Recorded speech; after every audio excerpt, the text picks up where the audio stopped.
Mga kabida, isang magandang oras po sa lahat at welcome po sa aking channel. Naku po, matindi po yung aligasyon po, mga kabida, ni dating COA at COMELEC Commissioner Attorney Rowena Guanzon, laban ho dito sa gobyerno, Ito hong kanilang pananakot daw, mga kabida, laban sa mga dadalo ho dito sa 3 araw na rally po ng Iglesia ni Cristo.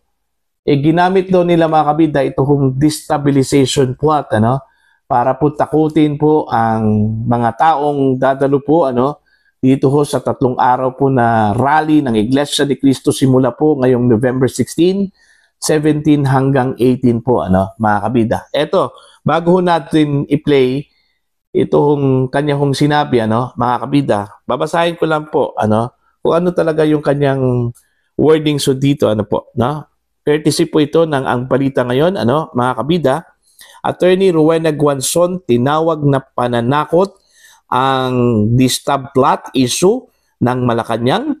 Hinimok ang publiko na huwag matakot at lumabas sa malawakang kilos protesta ng INC laban sa korupsyon sa ilalim ng Administrasyong Marcos Jr. Eto, pakinggan po natin po, mga kabida, yung naging pahayag po ni Attorney Rowena Guanzon at pagkatapos niyan, magbigay ho tayo ng reaction. Narito po. Stabilization plot, sabi ni Yusek Claire. Ano ba? 2 super typhoon lang na sunod-sunod, may destabilization plot na? Saka nakakatawa yung mga nasa listahan. Ano naman yung destabilization plot? Sinabi ba nila na it is to destabilize the government with the purpose of overthrowing it? Yun ang ibig nila sabihin. Para it will send a chill down the spines of their suspects. Pero yung project nyo yan, na ibagsak nyo si Sara Duterte at lahat ng mga Duterte, kahit sino na lang dinadamay nyo. Kaya itong malaking 3 araw na sunod-sunod na rally ng Iglesia ni Cristo, mga kababayan, October 16, umaga sa Luneta at sa hapon sa EDSA, sa 17 din at sa 18, 3 araw po ay open po ito sa lahat. Hindi lamang po sa members ng Iglesia. In fact, yung mga membro ng Jesus is Lord ay pupunta din. Pero tayong mga hindi membro nila ay welcome na welcome po dahil ang topic naman ay ang pagtutol natin sa massive na korupsyon sa ating bansa na siyang nagdudulot ng kahirapan at kamatayan sa ating mga kababayan. Ito bang mga rallying ito? Malacanang, sagutin nyo. Hindi na ba kami pwedeng mag-rally? Kasi baka destabilization plot din kami. Hindi na ba kami pwedeng salita ng opinion namin na bangag kayo? Dahil destabilization na yan at illegal. Yung pagkasabi nyo pa ng destabilization para kaming nung araw, sabihan ka lang ng NPA ka kahit di ka NPA NPA ka na. Baka nakalimutan nyo na matatanda na po kaming mga hanggang ngayon ay tumututol pa rin sa liderato ni Marcos. Matatanda na po kami. Dumaan na kami sa marami pang persecution ninyo. Itong BBM administration, it's not new. It's not sabihin mo, ay hindi, bagong Marcos ito, hindi, worse ito. Dahil ito yung nag-promise sa inyo, kayo mga nabudol kayo, ito yung nag-promise sa inyo si BBM at sa mga Marcos loyalists na he wants to recover his father's name. Na gusto niya lang matutuwid ang pangalan ng ama niyang Ferdinand Marcos at maiba naman ang tingin ng kasaysayan sa kanya. Abay, dapat bumangon ang tatay mo sa iyo at pagjumbag-jumbagin ka para tumino ka.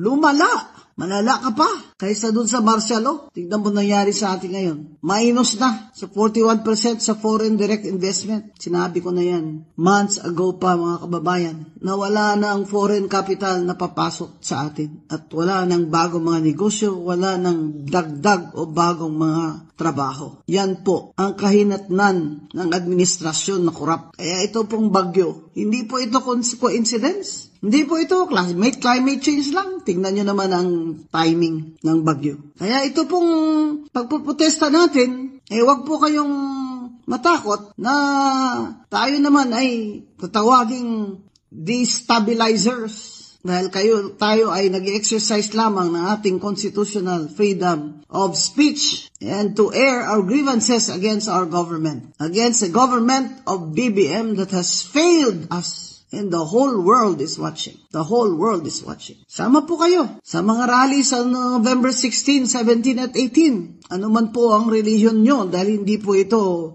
batay sa relihiyon lamang ang ating pagtutol sa gobyernong kurakot at sa gobyernong incompetent. 16, 17, 18 po sa Luneta at sa EDSA. Kaya mga kababayan, itong destabilization na announcement nila, this is for the purpose of scaring all of us para hindi po tayo pumunta sa mga rally. Tumayo po kayo para sa bayan natin. Tumindig kayo. Tumindig kayo. Kahit saglit lang kayo doon, tumayo po kayo para mabilang kayo. Stand up and be counted. Show your love for your country. Join the rallies kahit saan man kayo. Kahit sinong rally, sinong grupo ang gusto niyong salihan, sumali po kayo. Sumali po tayo. Laban sa BBM administration na corrupt, incompetent at mapaglinlang. Ayun. Malinaw po yung sinabi po ni Attorney Guanzon po, mga kabida. Po? Hinimok po niya ang taong bayan, regardless kung miyembro ba ng Iglesia ni Cristo o hindi, po.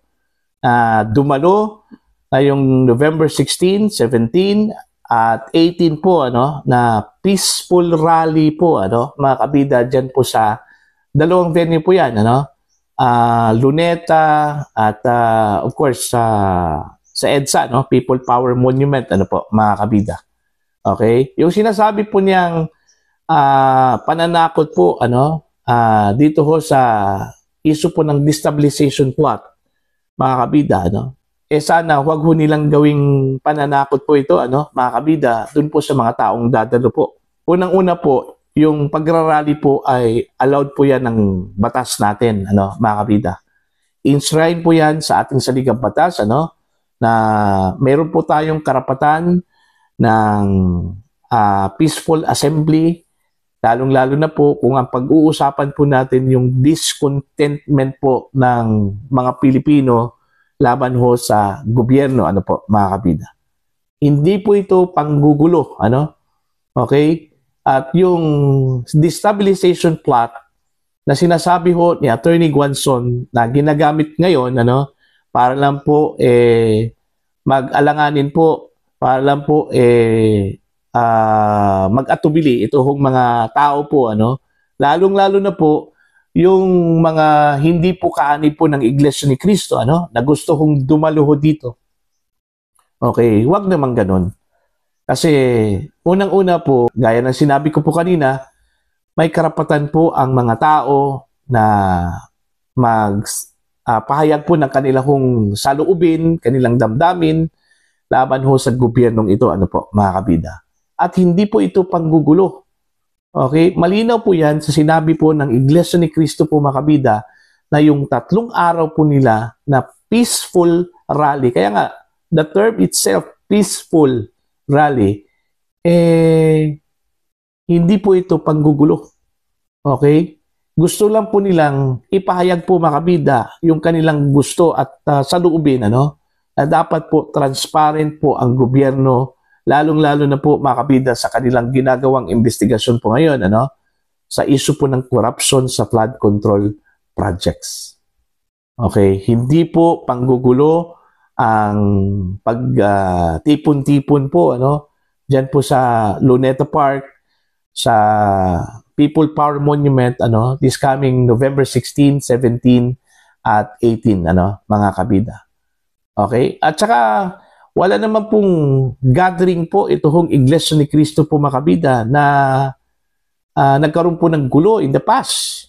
Proven and tested po yan, na kahit gaano po karami po yung mga dumalo po, mga kabida, okay, wala hong nangyaring gulo in the past sa kanilang mga pagtipon-tipon, po, sa kanilang pagtitipon, mga kabida, sana, sa panig po ng gobyerno, hayaan po natin to, hayaan natin na i-exercise po ng Iglesia ni Cristo at ilang grupo pa po, na dadalo ho dito sa rally na ito, yung kanilang karapatan. Okay? Karapatan po nila yan. Hindi po yan ipinagbawal po, mga kabida, kahit anong batas sa Pilipinas. maging sa ating saligang batas at sa mga batas na ginawa po ng Kongreso, mga kabida. As long as hindi po sila manggugulo po, mga kabida, sa kanila hong rally, okay lang po yun. Okay? Huwag ho nating takutin, okay, na baka naman itatag po bilang destabilizers kung sino man po yung dadalo ho sa rally na ito, mga kabida. Okay? Lumabas kasi itong destabilization plot issue, nung inilabas po, mga kabida, ni columnist Ramon Tulfo po, yung listahan ng mga personalidad di umano na sangkot daw dito ho sa destabilization plot, At in fact, ito hong mga personalidad na ito, minanmanan na raw, mga kabida, ng gobyerno. Okay? So, yun pa lang. Violation na po yun, mga kabida, ng karapatan po ng mga taong ito, na magpahayag. Kasi itong mga taong ito, dadalo din ito sa mga rally po, ng Iglesia ni Cristo po, mga kabida. Ano bang basis po ni Ramon Tulfo na sasabihin po na itong mga taong ito ay mga destabilizers? Gusto ho nilang pabagsakin ang gobyernong ito, mga kabida. So far, wala pong inilabas na ebidensya itong si Montulfo po, mga kabida.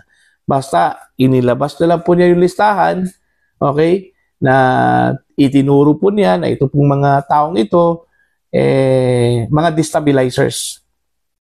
Okay? Pwede naman po siyang kasuhan po dun Okay? Pwede naman po siyang kasuhan po dun, mga kabida, ng mga taong ito, So far, wala pa pong reaction yung mga taong ito laban ho dito sa isiniwalat po ni Tulfo po, mga kabida. Baka naman po ayaw na po nilang pansinin, hayaan na lang po ng gobyerno kung totoo man po itong sinabi po ni Attorney Rowena Guanzon na ginawang panakot po itong destabilization plot laban ho dito sa mga dadalo ho ng rally po ng Iglesia ni Cristo. Okay? Sana payagan na lang po nila ito. Okay? At ang gawin po ng gobyerno dito is gawin po nila yung trabaho po nila. I-secure po nila itong kaligtasan po ng mga dadalo, mga kabida. Kasi po pag hindi po nila gampanan yung kanilang trabaho na isi-safety po nila itong mga dadalo sa rally po, mga kabida, babalik din sa gobyerno ito. Kung sakali meron pong mga grupo o individual na gustong isabotahe po itong rally na ito, mga kabida. Okay? So, gagawin po ng gobyerno dapat yung kanilang trabaho po dito. Okay? Monitor, i-secure ito magrarally. Total, 3 araw lang po ito, mga kabida. At ang makakabenepisyo po dito, mga kabida, dito sa panawagang transparency po ng Iglesia ni Cristo, kung sakali sundin ito ng gobyerno na maging transparent po sila, tayong lahat po, ang mga Pilipino po, mga kabida. Okay? So, yun po, Ito, malinaw po yung sinabi po ni Iglesia ni Cristo na peaceful rally po ito.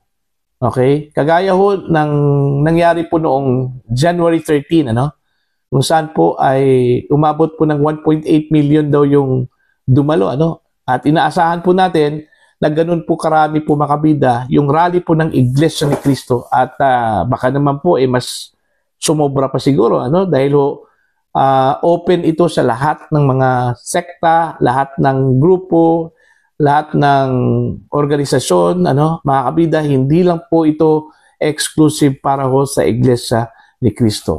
Ayon po sa mga organizers po dito, mga kabida, sa mga rallying ito. Lilinawin ko lang po yung rally po ng Iglesia ni Cristo this coming November 16, 17 at 18, iba po ito sa rally po, mga kabida, na gaganapin po ngayong November 30. Ang magrarally po sa November 30 po, mga kabida, yung grupo po ng Pink, Yellow, at Makabayan Black, pati na rin yung Simbahang Katoliko po, mga kabida. Yun yung grupo po nila. Okay? So, paramihan po ito ng mga tao. Paramihan po ng mga dadalo po. Itong dalawang rally na magaganap, mga kabida, ngayong November 16, 17, and 18 at November 30 po. Okay? Araw po ni Gat Andres Bonifacio po, mga kabida. So para po sa inyo, ano po ang inyong opinion at pananaw ko dito, please comment down. Sa mga hindi pa po subscribers sa aking channel, please subscribe. Just click the subscribe button, click the notification bell, click all para updated po kayo mga kabida sa aking mga uploads. Maraming salamat po sa inyo lahat.